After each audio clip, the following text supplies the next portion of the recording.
Bonsoir à tous, bienvenue sur Daywitch. Je suis ravie de vous retrouver pour une nouvelle édition de Voyage au bout de la nuit. Alors ce soir, cette nuit, c'est avec Alexandre Dumas que nous allons partir en vadrouille, puisqu'en effet, je vais avoir le plaisir de poursuivre l'histoire de Gabriel Lambert, le bagnard de l'opéra.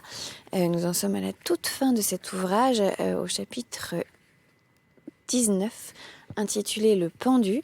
Nous retrouvons donc Gabriel Lambert, faussaire, qui a été donc condamné à mort, puis finalement la peine a été commutée en une autre, et donc il est censé rester au bagne pour le restant de ses jours.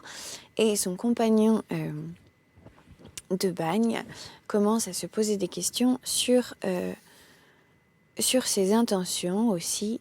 Un jour que nous travaillions sur le port et que, profitant de son isolement, je le vis me regarder de sa façon accoutumée, je résolus d'en finir cette fois-là avec ses scrupules.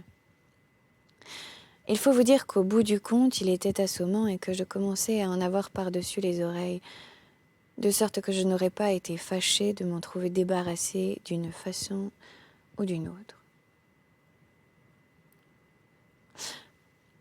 Eh bien, lui dis-je, voyons, qu'avez-vous à me regarder ainsi? Moi? Rien, répondit-il. Si fait, lui dis-je. Tu te trompes? Je me trompe si peu que... Et si vous le voulez, je vous le dirai, moi, ce que vous avez. Toi? Oui, moi. Eh bien, dis. Vous avez que vous voudriez bien vous détruire, seulement vous avez peur de vous faire du mal. Il devint alors blanc comme le linge. Et qui a pu te dire cela? Je l'ai deviné. Eh bien oui, Rossignol, tu as raison et c'est la vérité, je voudrais me tuer, mais j'ai peur. Allons donc, nous y voilà. Ça vous ennuie donc, le bagne? J'ai regretté 20 fois de ne pas avoir été guillotiné. Chacun son goût. Moi, j'avoue que quoique les jours qu'on passe ici ne soient pas filés d'or et de soie, j'aime encore mieux cela que Clamart. Oui, mais toi... Je comprends. Vous vous trouvez déplacé, vous. C'est juste quand on a eu 100 000 livres de rente ou à peu près, quand on a roulé dans de beaux équipages, qu'on s'est habillé de drap fin et qu'on a fumé des cigares à 4 sous. C'est vexant de traîner la chaîne, d'être vêtu de rouge et de chiquet du caporal, mais... Que voulez-vous? Faut être philosophe dans ce monde-ci. Quand on n'a pas le courage de se signer à soi-même son passeport pour l'autre. Gabriel poussa un soupir qui ressemblait à un gémissement. N'as-tu donc jamais eu l'envie de te tuer, toi? Me demanda-t-il. Non, ma foi, non.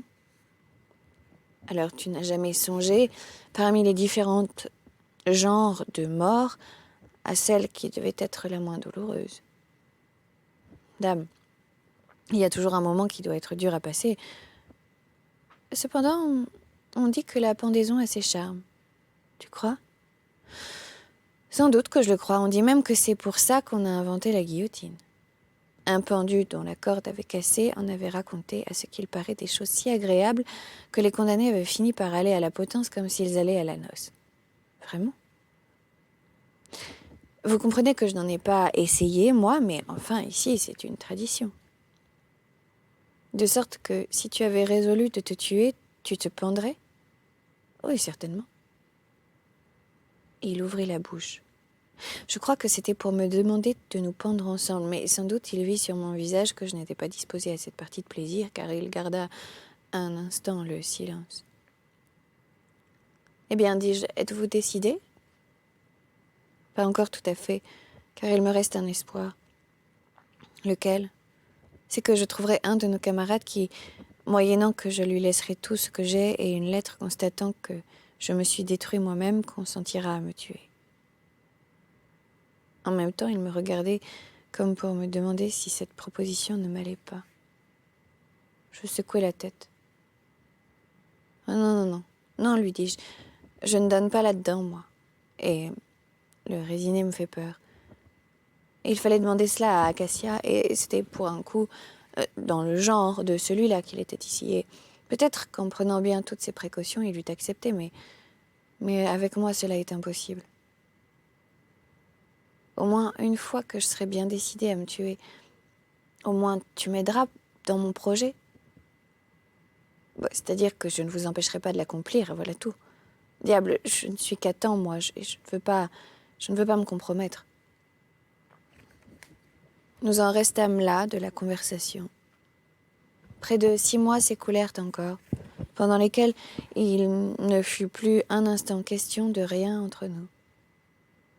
Cependant, je voyais Gabriel de plus en plus triste et je me doutais qu'il essayait de me familiariser avec son projet.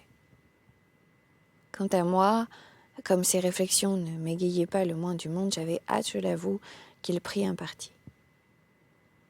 Enfin, un matin, après une nuit passée tout entière à se tourner et à se retourner, il se leva plus pâle encore que d'habitude. Et comme il ne touchait pas à son déjeuner et que je lui demandais s'il était malade, « Ce sera pour aujourd'hui, me dit-il. »« Ah, lui répondis-je. Décidément, sans remise. Et vous avez pris toutes vos précautions? N'as-tu pas vu qu'hier j'ai écrit un billet à la cantine? Oui, mais je n'ai pas eu l'indiscrétion de regarder. Le voilà. Et il me donna un petit papier plié. Je l'ouvris et je lui dis « La vie du bagne m'étant devenue insupportable, je suis décidée à me pendre demain 5 juin 1841. Gabriel Lambert. » « Eh bien, me dit-il, comme satisfait de la preuve de courage qu'il me donnait, tu vois bien que ma décision est prise et que mon écriture n'est pas tremblée. »« Oui, je vois bien cela, répondis-je. Mais avec ce billet-là, vous m'en donnez au moins pour 1 mois de cachot. Pourquoi ? Parce que rien ne dit que je ne vous ai pas aidé dans votre projet et que je ne vous laisserai vous pendre. Et je vous en préviens qu'à la condition qu'il ne me reviendra point de mal à moi. »« Comment faire alors ? Me dit-il. » »« Écris un autre billet autrement conçu. »« Conçu en quels termes ? » ?»« Dans ceci à peu près, tenez. Aujourd'hui, 5 juin 1841, pendant l'heure de repos que l'on nous accorde, tandis que mon camarade Rossignol dormira, je compte exécuter la résolution que j'ai prise depuis longtemps de me suicider, la vie du bagne m'étant devenue insupportable. J'écris cette lettre afin que Rossignol ne soit aucunement inquiété. Gabriel Lambert. Gabriel approuva la rédaction, écrivit la lettre et la mit dans sa poche. Le même jour, en effet, et comme midi venait de sonner, Gabriel, qui ne m'avait pas dit un mot depuis le matin, me demanda si je connaissais un endroit propre à mettre à exécution le projet qu'il avait arrêté. Je vis bien qu'il barguignait et que ça ne serait pas encore pour tout de suite, si je ne l'aidais pas. « J'ai votre affaire, lui dis-je en faisant un signe de la tête. Après cela, si vous n'êtes encore pas bien décidé, remettez la chose à un autre jour. » Non, non, non, non, non, non, non, dit-il en faisant un violent effort sur lui-même. Non, j'ai dit que ce serait pour aujourd'hui, ce sera pour aujourd'hui. Le fait est, répondis-je négligemment, que lorsqu'on a pris ce parti-là, plus tôt on l'exécute, mieux cela vaut. Conduis-moi donc, dit Gabriel. Nous nous mîmes en route. Il se faisait traîner, mais je n'avais pas l'air d'y faire attention. Plus nous approchions de l'endroit, qu'il connaissait aussi bien que moi, plus il faisait le clampin. Je n'avais l'air de rien voir, je marchais toujours. « Oui, c'est bien là, murmura-t-il, quand nous fûmes arrivés. Preuve qu'il avait vu, comme moi, que l'endroit était bien gentil pour la chose.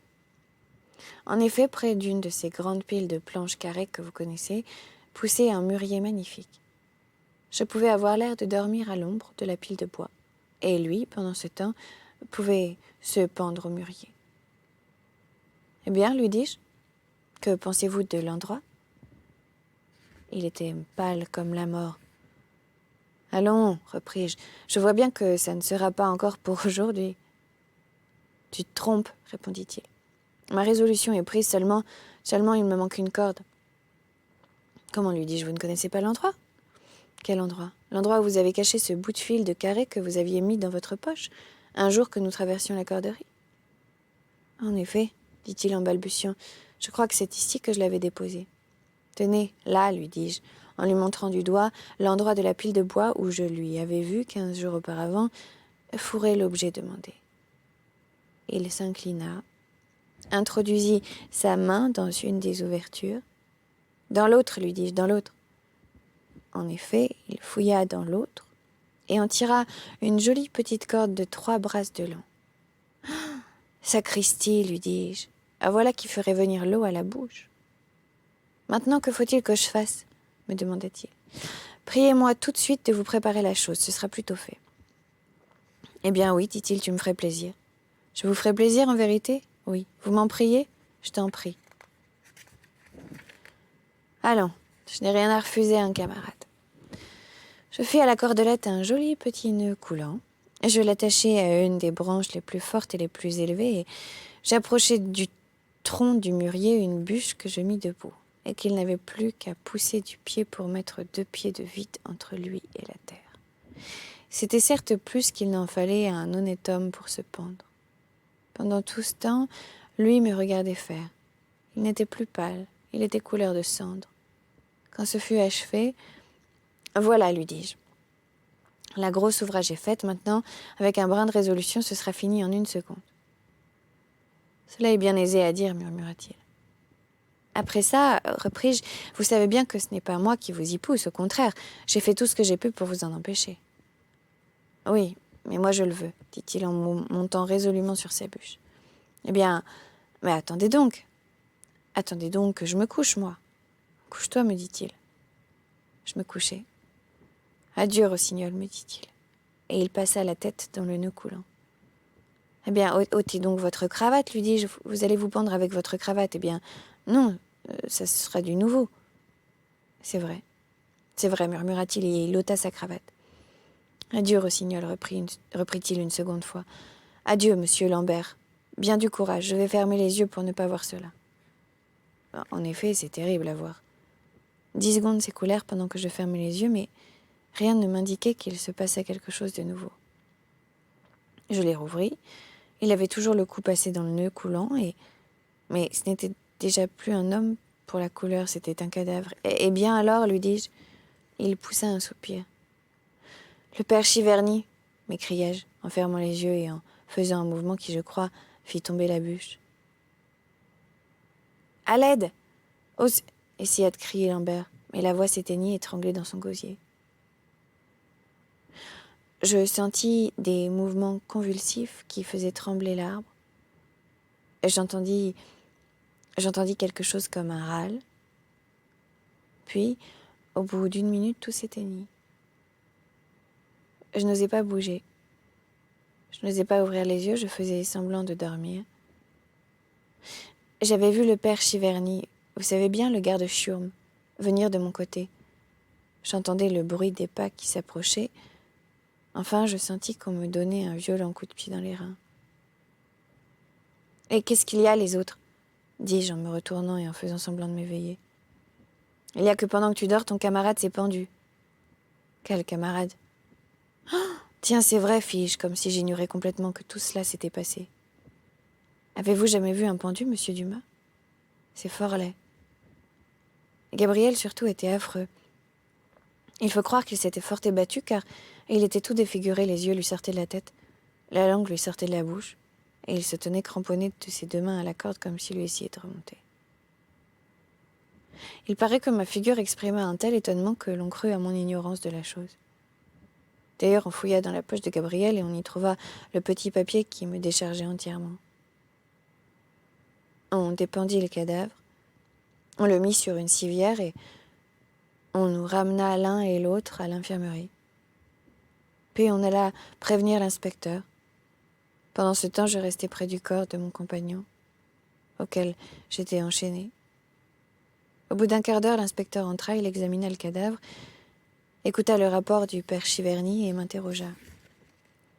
Puis, recueillant toute sa sagesse pour porter un jugement, « L'un au cimetière, l'autre au cachot. »« Mais mon inspecteur, m'écriai-je, pour 15 jours, dit-il. » Je me tus.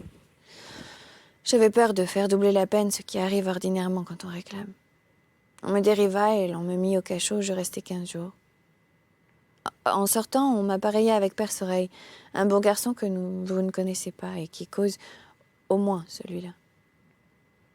Voilà, monsieur Dumas, les détails que j'avais bien respectueusement l'intention de vous donner, persuadé qu'ils devaient vous être agréables. Si j'ai réussi, écrivez, je vous prie, à notre bon docteur Lauvergne de me donner de votre part une livre de tabac. J'ai l'honneur d'être, avec un très profond respect, monsieur, votre très humble et très obéissant serviteur. Rossignol, en résidence à Toulon. Chapitre 20. Procès-verbal. Au mois d'octobre 1842, je repassai à Toulon. Je n'avais pas oublié l'étrange histoire de Gabriel Lambert, et j'étais curieux de savoir si les choses s'étaient passées comme mon correspondant Rossignol me les avait écrites. J'allais faire une visite au commandant du port. Malheureusement, il avait été changé sans que j'en susse rien. Mon successeur ne m'en reçut pas moins à merveille. Son successeur, ne m'en reçut pas moins à merveille, et comme dans la conversation il me demandait s'il pouvait m'être bon à quelque chose, je lui avouai que ma visite n'était pas tout à fait désintéressée et que je désirais savoir ce qu'était devenu un forçat nommé Gabriel Lambert. Il fit aussitôt appeler son secrétaire. C'était un jeune homme qu'il avait amené avec lui et qui n'était à Toulon que depuis 1 an.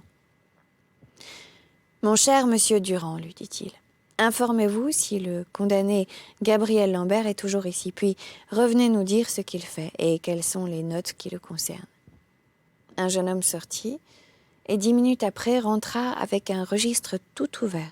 « Tenez, monsieur, me dit-il, si vous voulez prendre la peine de lire ces quelques lignes, vous serez parfaitement satisfait. » Je m'assis devant la table où il avait posé le registre et je lus « C'est aujourd'hui 5 juin 1841.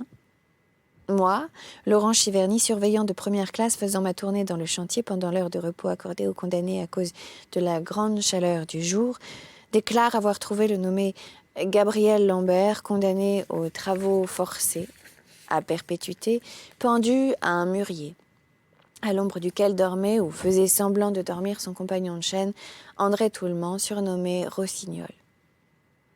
À cet aspect, mon premier soin fut de réveiller ce dernier, qui manifesta la plus grande surprise de cet événement, et affirma n'en être aucunement complice. En effet, après qu'on eut détaché le cadavre, on le fouilla, et l'on trouva dans sa poche un billet écrit de sa main et conçu en ces termes. « Aujourd'hui, 5 juin 1841, pendant l'heure de repos que l'on nous accorde, tandis que mon camarade Rossignol dormira, je compte exécuter la résolution que j'ai prise depuis longtemps de me suicider. » La vie du bagne m'étant devenue insupportable. J'écris cette lettre afin que Rossignol ne soit aucunement inquiété. Cependant, comme le condamné était connu pour son excessive lâcheté et qu'il paraît difficile qu'il se fût pendu sans l'aide de son compagnon, auquel il était attaché par une chaîne de 2 pieds et demi seulement, j'ai l'honneur de proposer à monsieur l'inspecteur d'envoyer pour un mois André Toullement, dit Rossignol, au cachot. Laurent Chiverny, surveillant de première classe. Au-dessous était écrite d'une autre écriture et signée d'un simple paraphe les 3 lignes suivantes. Faire enterrer ce soir le nommé Gabriel Lambert et envoyer à l'instant même et pour un mois le nommé Rossignol au cachot. Je pris copie de ce procès-verbal et je le mets sans y changer un mot sous les yeux de mes lecteurs qui y trouveront, avec la confirmation de ce que m'avait écrit Rossignol, le dénouement naturel et complet de l'histoire que je viens de leur raconter. J'ajouterai seulement que j'admirais la perspicacité de l'honorable surveillant maître Laurent Chiverny qui avait deviné qu'au moment où l'on retrouvera le cadavre de Gabriel Lambert, son compagnon André Toullement paraissait dormir, mais ne dormait pas. Voilà, c'était donc la fin de ce dernier chapitre de l'histoire de Gabriel Lambert, le bagnard de l'opéra. C'était donc une histoire d'Alexandre Dumas. Je vous remercie de nous avoir suivis. Je vous invite bien évidemment à nous retrouver sur les réseaux sociaux #VBN. Et quant à moi, je vous dis à très bientôt sur notre chaîne pour de nouvelles aventures littéraires. Voilà, passez une excellente journée si vous vous réveillez et une très bonne nuit si vous vous couchez. Salut!